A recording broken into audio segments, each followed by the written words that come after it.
Hello दोस्तों, कैसे हैं आप लोग।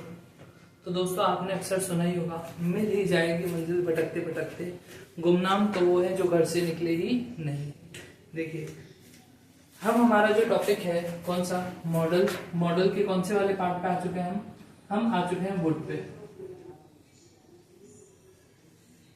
पिछले वाले पार्ट में हमने क्या पढ़ा था, विल पढ़ा था। विल का इन सेकंड फॉर्म क्या होता है बेटा, वुड। वुड जो है, वुड को कैसे यूज करते हैं हम, सबसे पहले तो ये होता है पोलाइट रिक्वेस्ट के रेफरेंस में यूज। पोलाइट रिक्वेस्ट के रेफरेंस में यूज, ठीक है। वुड का यूज ज्यादातर अपन किस वे में करते हैं, पोलाइट रिक्वेस्ट। जैसे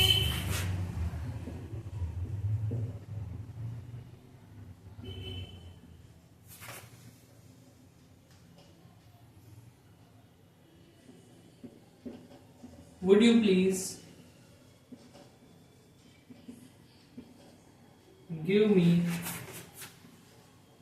a favor।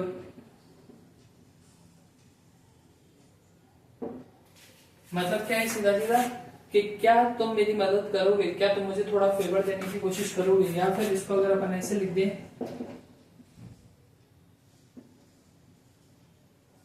would you help me please. दोनों का मतलब ही क्या है, पोलाइट रिक्वेस्ट। अपन किसी से पोलाइट रिक्वेस्ट कर रहे हैं, यहाँ पे भी क्वेश्चन मार्क आएगा और यहाँ पे भी क्या आएगा, क्वेश्चन मार्क आएगा। क्यों? क्योंकि हम पोलाइट रिक्वेस्ट कर रहे हैं, पूछ रहे हैं उससे कि क्या मुझे थोड़ा सा क्या मिल सकता है, मुझे थोड़ी सी हेल्प मिल सकती है या फिर नहीं। ठीक है, आगे देखते हैं अपन।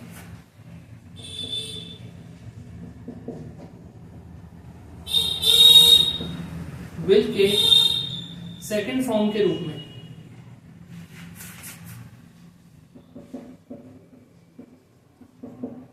अगर हम विल के सेकंड फॉर्म की बात करें तो विल का सेकंड फॉर्म क्या होता है बेटा, वुड। तो वुड को हम किसके रेफरेंस में बात कर सकते हैं,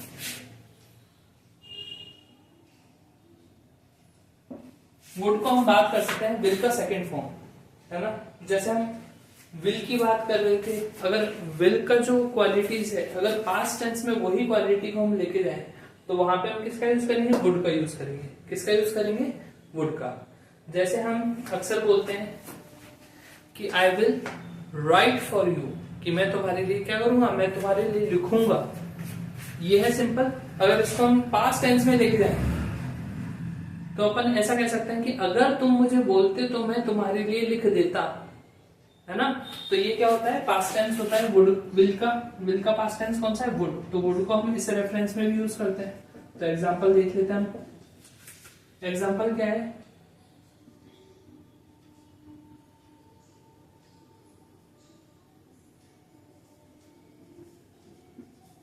if you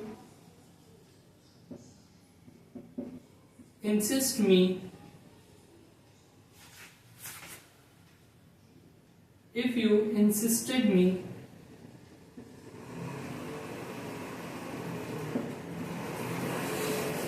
I would write for you। क्या है, I would write for you. अगर तुम मुझ पे थोड़ा सा दबाव डालते, अगर तुम मुझ पे थोड़ा सा क्या करते, प्रेशर डालते, तो मैं तुम्हारे लिए भी लिख देता। I would write for you, मैं तुम्हारे लिए लिख देता। फिर देखते हैं वुड का और क्या यूज होता है। तो देखो, वुड का यूज होता है जनरली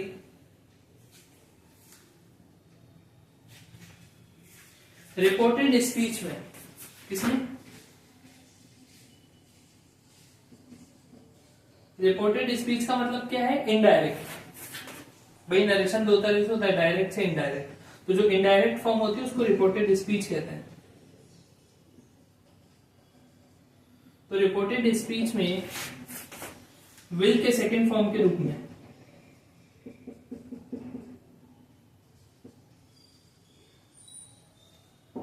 रिपोर्टेड स्पीच में विल के सेकंड फॉर्म के रूप में किसका यूज होता है, वुड का यूज होता है। जैसे जैसे बेटा हम देखते हैं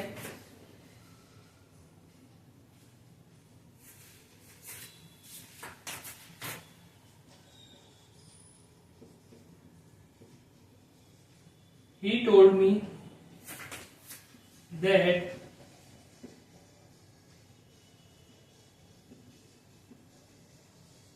he would go in Aman's party.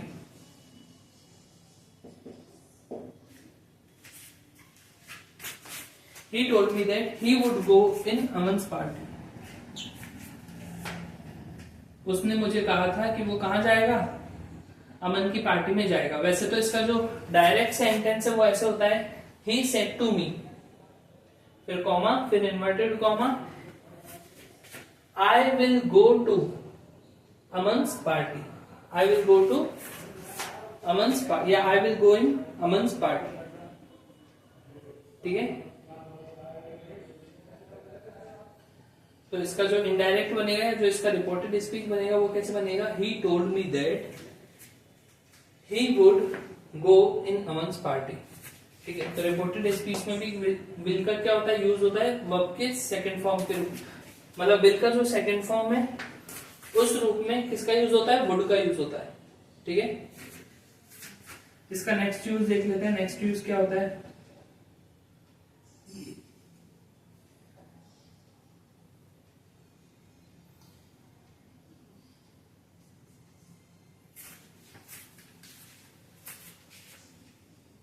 देखो नेक्स्ट यूज है इसका पास्ट हैबिट के फॉर्म में। किसके फॉर्म में,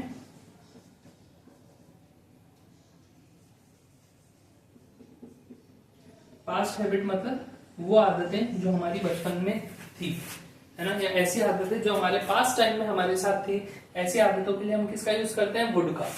जैसे एग्जांपल देख लेते हैं अपन।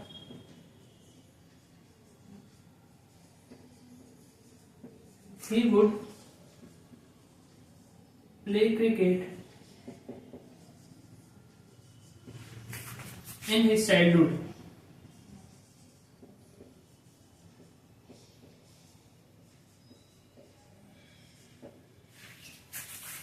He would play cricket in his childhood.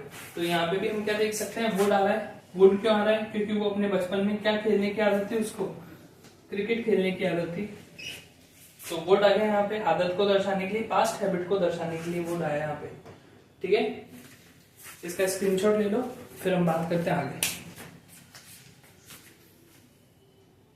आपको इसका स्क्रीनशॉट लेना है, स्क्रीनशॉट ले लो, या फिर लिखना है तो एक बार वीडियो को पॉज करके आप लिख भी सकते हैं। ठीक है। दोस्तों एक बात कहना चाहता हूं आपसे, जो लोग भी मतलब जो भी आज ये वीडियो देख रहे हैं उन तक ये बात पहुंचानी बहुत ज़्यादा ज़रूरी है। क्यों ज़रूरी है, कि मैं जो भी ये वीडियो बना रहा हूँ यहाँ पे, ठीक है, वो उन वैसे भी बहुत कम टाइम मिलता है मुझको वीडियो वगैरह बनाने का। आप देखते होंगे कि बहुत इंटरवल के बाद मेरा कोई वीडियो आ पाता है ना। तो जो भी मैं वीडियो वगैरह बनाता हूँ इसके पीछे एक छोटा सा उद्देश्य है कि आप पढ़ते हो तो वो तो बहुत अच्छी बात है, आप पढ़ो यहाँ से, है ना, कोई दिक्कत नहीं है, कोई चार्जेस वगैरह कुछ नहीं है। लेकिन कोशिश ये किया करो कि ये वीडियो जितने ज़्यादा लोगों तक पहुँच सके उतना बढ़िया। क्योंकि कुछ लोग होते हैं जो कोचिंग्स अकेडमीज वगैरह अफोर्ड कर पाते हैं, वो क्लासेस में जाके ऑनलाइन ऑफलाइन पढ़ सकते हैं आराम से, उनके पास अच्छी फैकल्टी होती है पढ़ाने के लिए। मैं भी जैसे अकेडमी में पढ़ाता हूँ, है ना। लेकिन कुछ बच्चे ऐसे होते हैं जो अकेडमीज को क्लासेस को अफोर्ड नहीं कर पाते, उनके लिए एकदम फ्री जरिया है एजुकेशन को हासिल करने का, ग्रैब करने का। तो अगर आप चाहते हो कि आपके द्वारा किसी का भला हो जाए, आपके द्वारा किसी का अच्छा हो जाए, तो इस क्लास को इतना शेयर कर दो, इस क्लास को नहीं बाकी सारी क्लासेस को भी इतना शेयर करो, इतना शेयर करो कि ऐसे इंसान के पास पहुंच जाए जिसको इस क्लास की वाकई में बहुत ज्यादा जरूरत थी।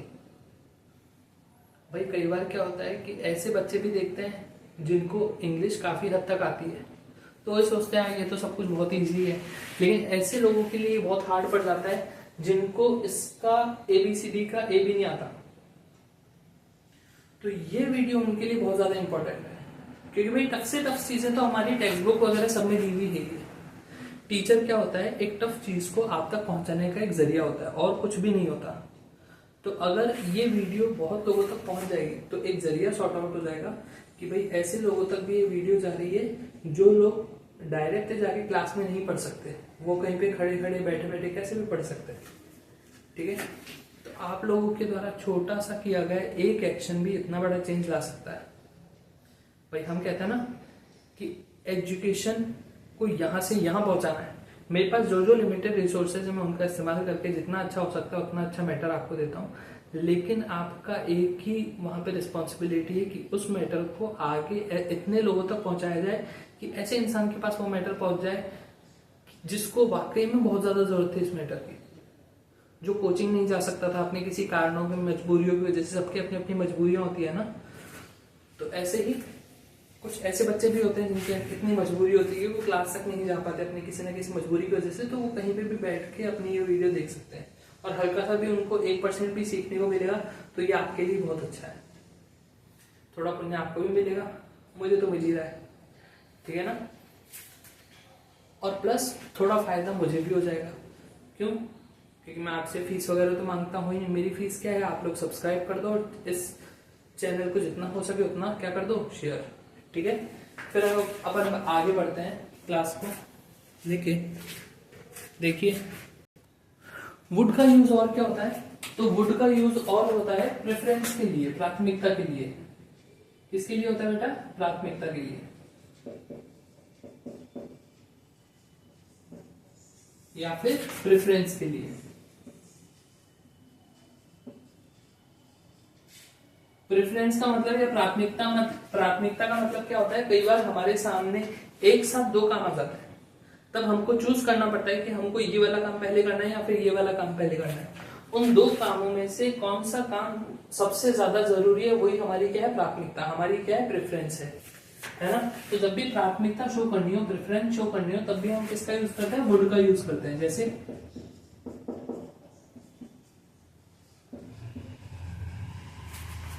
I would rather study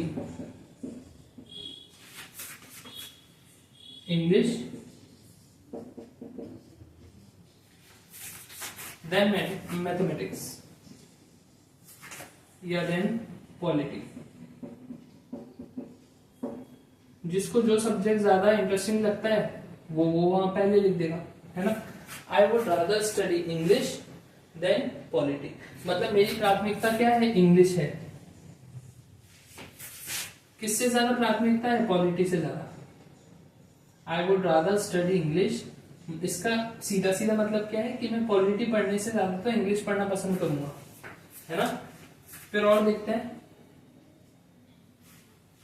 would का जो यूज है वो होता है कंडीशनल सेंटेंस में। कौन से सेंटेंसेस में, कंडीशनल सेंटेंस में।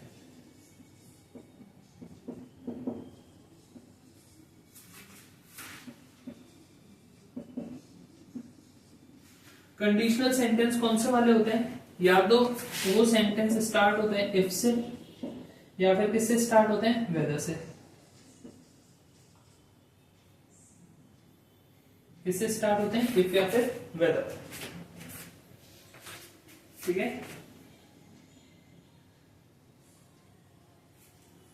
ज्यादातर सेंटेंस किससे स्टार्ट होते हैं, इफ।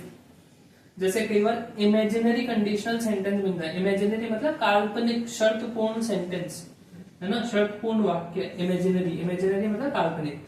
जैसे अपन कई बार बचपन में छोटे छोटे होते हैं, भाई बचपन में सभी छोटे होते हैं, मतलब जब हमारा बचपन चल रहा होता है और हम बहुत छोटे होते हैं, तो अपन अपने बचपन में नहीं कहते थे यार काश मैं एक पक्षी होता तो मैं उड़ पाता, है ना। वैसे अपन क्या बोलते हैं, इफ। ये इमेजिन ही तो है, हम क्या कर रहे हैं, कल्पना ही तो कर रहे हैं, और क्या कर रहे हैं। If I were a bird, imaginary conditional sentence में आई के साथ क्या आएगा, वर, वरना आई के साथ कभी भी वर नहीं आएगा। आई के साथ क्या आता है, वॉज आता है। ठीक है, if I were a bird I would fly high.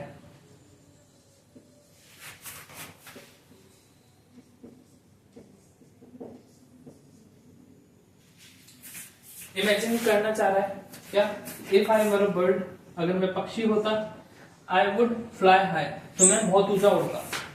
कई बार अपन छोटे बच्चे होते हैं तो तो अपन क्या कहते हैं, यार ये चिड़िया तो इतनी छोटी छोटी हाइट तक ही उड़ रही है, इसको और ज्यादा ऊंचा उड़ना चाहिए, अगर मैं पक्षी होता तो मैं तो इससे भी ऊंचा उड़ता, है ना। तो if I were a bird, ये इमेजिन है, इमेजिनरी कंडीशन है ना। तो कंडीशनल सेंटेंस कैसे होते हैं, एक तो इमेजिनरी होता है और एक रियलिस्टिक होते हैं। जैसे और इमेजिनरी क्या होते हैं, if I were a prime minister, है ना। If I were a prime minister, तो अपन को कई बार बोला है मैंने एक्सटेम्पो के लिए कि भाई अगर आप प्रधानमंत्री होते तो देश के लिए क्या क्या करते, तो अपन फिर वहां पे स्पीच देते हैं बड़ी सारी कि मैं ये करता, मैं ये करता, है ना। वैसे ये भी इमेजिनरी है और वो भी इमेजिनरी है। लेकिन कई बार रियलिस्टिक कंडीशनल सेंटेंस भी होता है।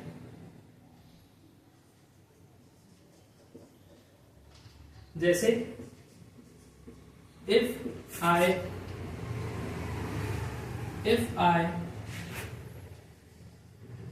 were at your place,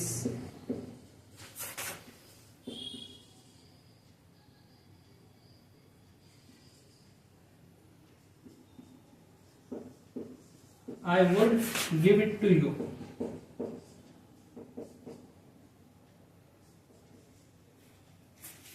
Give it to you. If I were at your place, अगर मैं तुम्हारी जगह होता, I would give it to you, तो मैं ये तुम्हें दे देता। ये क्या होती है, ये रियल कंडीशंस होती है कि यार मैं तुमसे मांग रहा हूं, तुम मुझे दे नहीं रहे हो, लेकिन अगर मैं तुम्हारी जगह होता, मैं तुम्हारी जगह खड़ा होता तो मैं ये जरूर तुमको दे देता। इसमें इमेजिनेशन नहीं होती, ये रियलिस्टिक कंडीशंस होती है। तो कंडीशन भी दो तरह की होती है, एक तो क्या इमेजिनरी, जैसे if I were a bird, ये इमेजिनरी हो गया, और एक होती है कौन सी, रियलिस्टिक कंडीशंस होती है। ठीक है, दो तरह की कंडीशन होती है, दोनों में किसका यूज होता है, वुड का यूज होता है। ठीक है, आपको पढ़ाने के चक्कर में पूरा देखो पसीने से भीग चुका हूँ, सब्सक्राइब हो जाना चाहिए, नहीं हुआ तो सोचते रहे। स्क्रीनशॉट ले लो इसका या वीडियो पॉज करके उतार लो इसको। देखो दोस्तों, वुड तो कंप्लीट हो चुका है, हमको बात कौन सी करनी है, शेल की बात करनी है। ठीक है, तो शेल कहाँ कहाँ और कैसे कैसे यूज होगा वो हम देखेंगे अभी। ठीक है, तो देखो सबसे पहले तो शेल कहाँ यूज होता है, शेल का प्रयोग सबसे पहले डिटर्मिनेशन, दृढ़ निश्चय के लिए होता है। किसके लिए होता है बेटा, शेल का जो यूज है सबसे पहला वो किसके लिए होता है,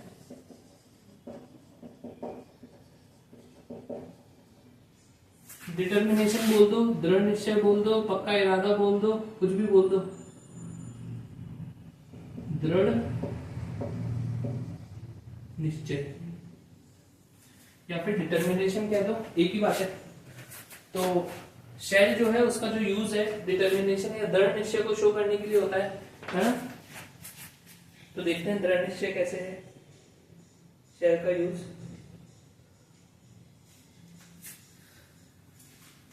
जैसे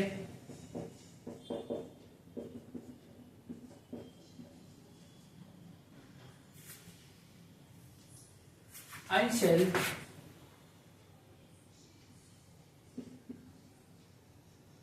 play the cricket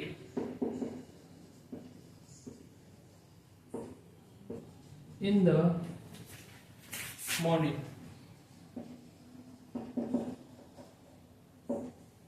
ठीक है, और एक यहां पे मैं लिखता हूं she shall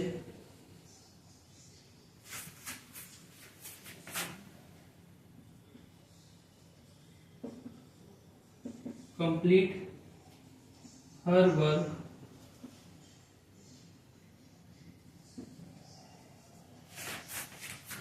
before evening।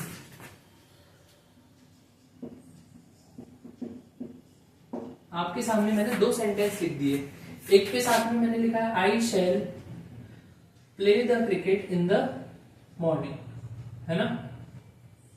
एक की जगह आई है और एक की जगह क्या है शी, कि she shall complete her work before evening. इन दोनों में आप डिफरेंस देख पा रहे हो क्या है क्या नहीं है। देखो, एक में आई के साथ मैंने शैल लिखा है और एक में शी के साथ मैंने क्या लिखा है, शैल। एक में आई के साथ शैल है और दूसरे में शी के साथ शैल है। दोनों में डिफरेंस इतना है कि एक तो जो है हमारा ये टेंस का सेंटेंस है। कैसा सेंटेंस है, टेंस का, क्योंकि टेंस में अगर आपने गौर किया हो, टेंस में हम आई और बी के साथ क्या लिखते हैं, शेल।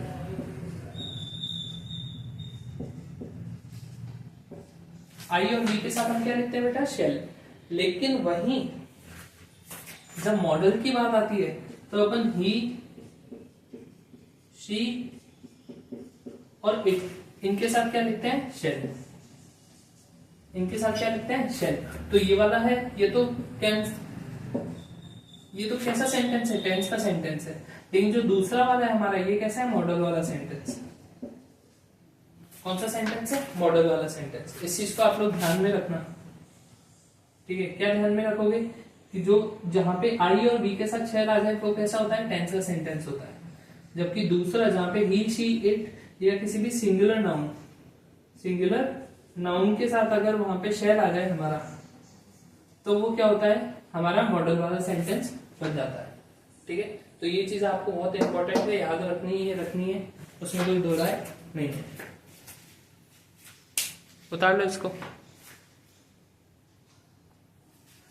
देखो दोस्तों, बात करते हैं हम प्रॉमिस, थ्रेट और कमांड की। एक तो दृढ़ निश्चय हो गया, डिटर्मिनेशन। एक है हमारा प्रॉमिस, एक है थ्रेट, और एक क्या है, कमांड।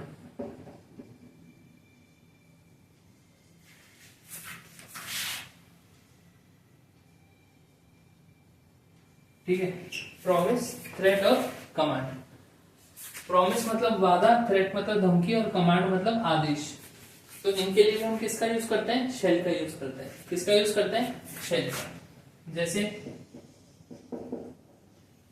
देखते हैं हम कैसे यूज करना है इसको, ठीक है।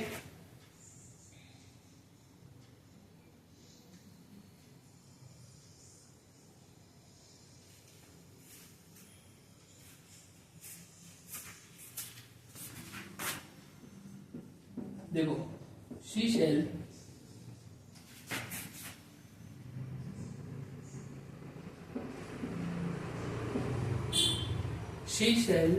secure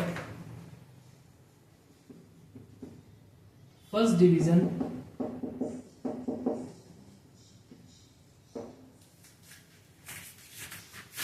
she shall secure first rank, है ना। she shall secure first rank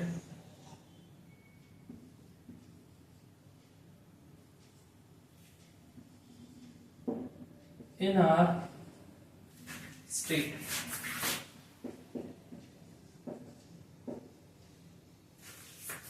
ये क्या है, एक तरह से promise.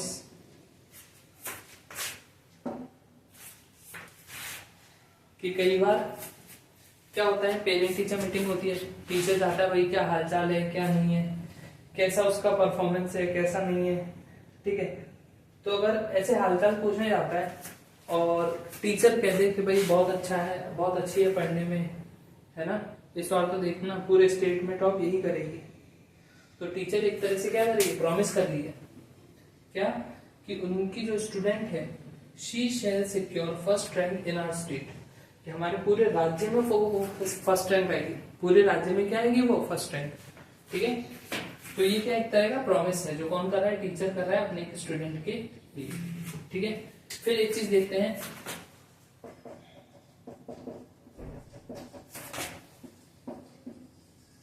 he shall destroy your business। he shall destroy your business, इसका मतलब क्या है कि वो जो है आपका जो बिजनेस है वो क्या करेगा, डिस्ट्रॉय कर देगा। ये एक तरह से क्या है, थ्रेट है। क्या है ये, थ्रेट। और कमांड क्या है,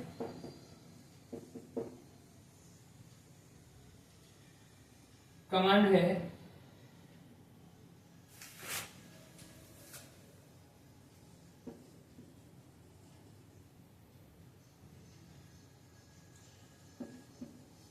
रोहन शैल रन फॉर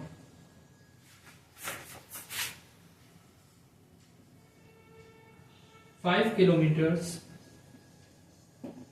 in 1 hour। कि रोहन को दौड़ना होगा 5 किलोमीटर, 1 घंटे के अंदर 5 किलोमीटर क्या करना है, रोहन को दौड़ना है। ये क्या एक तरह से कमांड है, क्या है, कमांड। ठीक है, तो हमने प्रॉमिस देखा, हमने थ्रेट देखा और हमने क्या देखा, कमांड। तीनों देखिए। अब कुछ और यूज देखते हैं शेल का। 2 मॉडल तो गए आज, इसको कॉपी कर लो, फिर मैं मिटाता हूं इसको, है ना। मैं चाहूं तो आपके सामने भी मिटा सकता हूं, लेकिन मैं नहीं चाहता कि आप लोगों का टाइम वेस्ट हो। आपको बस एक क्वालिटी कंटेंट मिले कम समय में ज्यादा। ठीक है, तो फटाफट इसका स्क्रीनशॉट लेके फिर मैं आगे बढ़ता हूं। देखो, बात करें हम प्रोहिबिटेशन के लिए, है ना।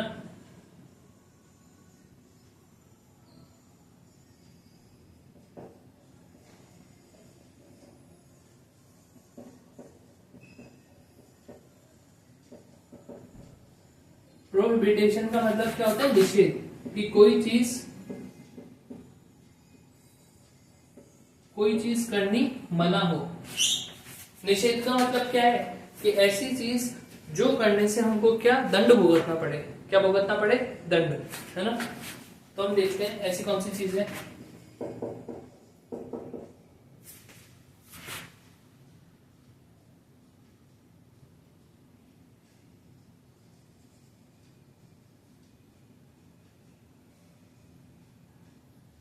He shall not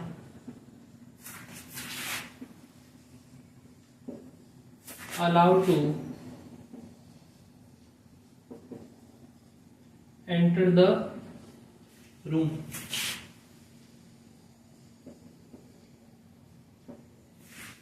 कि उसको कमरे के अंदर आना मनाही है ना। कई बार होता है ना कि एक कमरा होता है जहाँ पे बहुत खास मीटिंग चल रही होती है, वहां पे हर कोई अंदर नहीं जा सकता, तो उसी के लिए he shall not allowed to enter the room. और देखते हैं,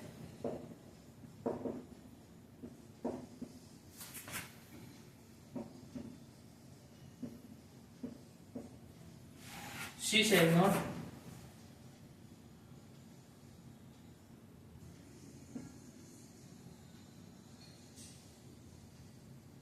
she shall not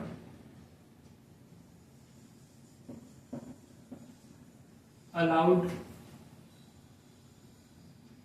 she shall not allowed to smoke here। she shall not allowed to smoke here। तो ये भी क्या है, प्रोहिबिटेशन में आता है। ठीक है,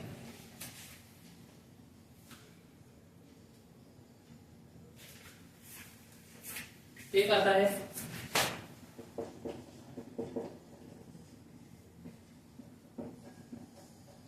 nobody shall play here। nobody shall play here। तो यहाँ पे देखो, तीनों की तीनों जो सेंटेंस है वो क्या है, एक तरह से निषेध है, मना ही करने के लिए, किसी भी चीज, कोई भी काम को करने के लिए क्या किया जा रहा है, मना किया जा रहा है कि आप इस काम को नहीं कर सकते। ठीक है, आप लोग उतार लो इसको, फिर अपन आगे बढ़ते हैं। एक अपना जो लास्ट रह गया है शेल का, वो क्या है, लीगल ड्यूटी के लिए।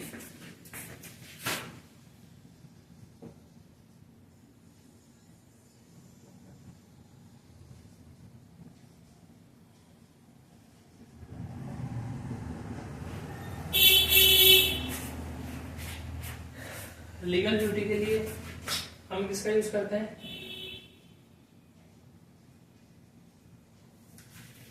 लीगल ड्यूटी के लिए भी हम किसका यूज करते हैं, शेल का। ठीक है, जैसे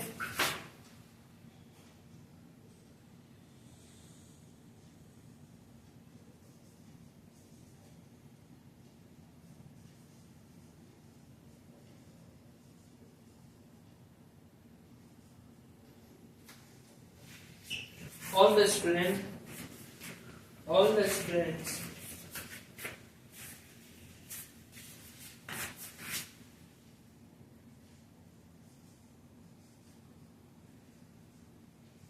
shall not come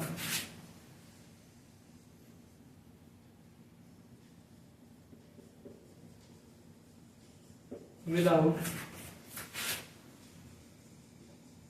the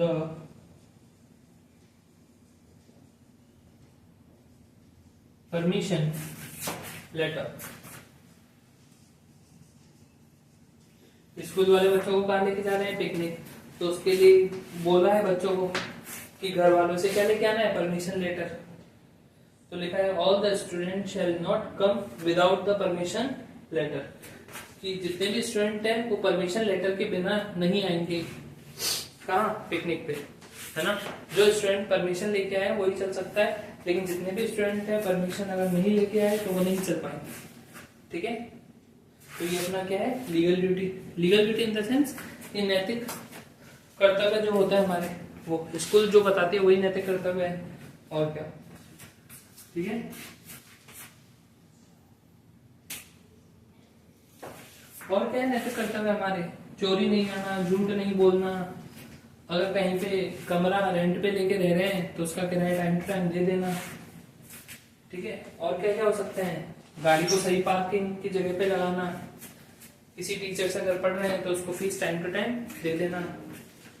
video अगर पूरा अच्छा लगा हो तो सब्सक्राइब कर देना, है ना। आज के लिए इतना ही, फिर वीडियो बहुत ज्यादा लंबी हो जाएगी, आप लोग बोर होने लग जाओगे। आज के लिए इतना ही, बाकी की बातें हम कब करेंगे? हमारी नेक्स्ट क्लास में। ठीक है। Okay, thank you so much.